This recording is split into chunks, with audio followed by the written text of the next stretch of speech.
Dans la dernière vidéo, nous avons parlé du principe du lâcher-prise. Aujourd'hui, je vous propose de réaliser ensemble une petite expérience pour comprendre ce principe sur le plan pratique. Essayez d'abord de visualiser mentalement un objet ou un bien que vous n'aimeriez pas perdre dans votre vie. Une fois que vous le détenez, munissez-vous d'une pièce d'1 € et imaginez que celle-ci représente symboliquement ce bien.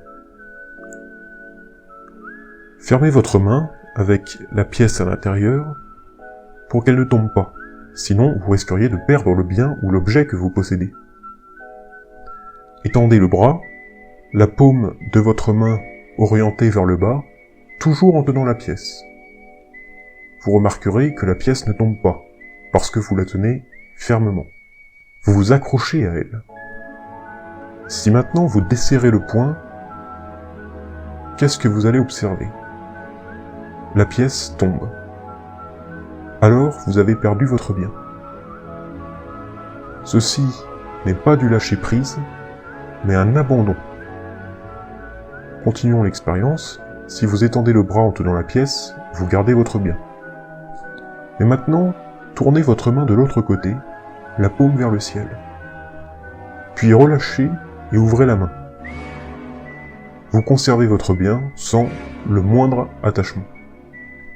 Cette expérience montre que nous pouvons chercher le bonheur tout en étant libérés de l'attachement matériel. C'est ce qu'il faut comprendre dans cette pratique méditative, trouver le moyen de pouvoir tourner la paume de notre main du bon côté. Cela fonctionne évidemment pour les biens matériels, mais aussi pour toutes les autres choses de la vie. Dans les relations amoureuses, par exemple, nous observons que nous aimons notre partenaire le jour où nous le ou la perdons. C'est le moment précis où il faut parvenir à retourner sa main, lâcher prise, et éviter de rester attaché à la relation.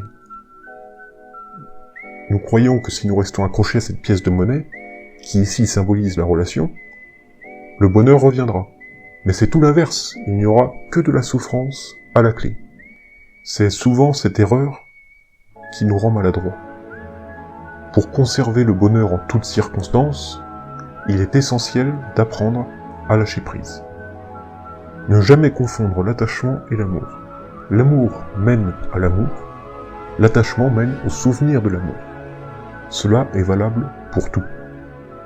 Si en ce moment même vous êtes déjà attaché à quelque chose, il suffit de réaliser son caractère non durable pour se libérer, dans un premier niveau, de son emprise. Je pense que c'est la bonne attitude, la même quand on patiente lorsqu'un nuage traverse le ciel pour laisser le champ libre à la luminosité du soleil. Les changements de la vie façonnent notre personnalité, nous y faisons face avec douleur au début, puis arrivons à les accueillir avec douceur.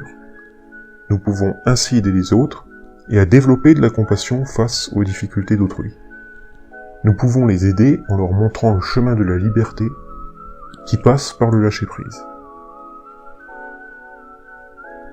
La compassion accumulée tout au long de votre vie restera gravée dans votre esprit après votre mort.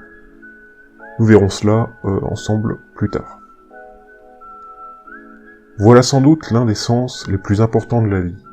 L'opportunité offerte de réaliser cet enseignement sur nous-mêmes et sur les autres. Les biens matériels ne sont pas si importants que ça. Quand un changement survient, nous éprouvons peut-être des difficultés au début, mais ils nous rapprochent de la vérité. Peu importe la douleur, vous revenez dans le monde de la vérité, qui ne peut être que positif. Vous êtes au bon endroit, et non plus dans l'ignorance. Vous ne pouvez que vous rapprocher de votre intérieur, votre véritable ennemi, qui est l'esprit.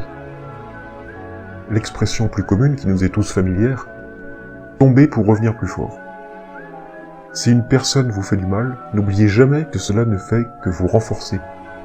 La souffrance est une opportunité qu'il faut savoir accueillir avec gentillesse. Cette vidéo se termine, on se retrouve très vite la semaine prochaine pour une nouvelle vidéo.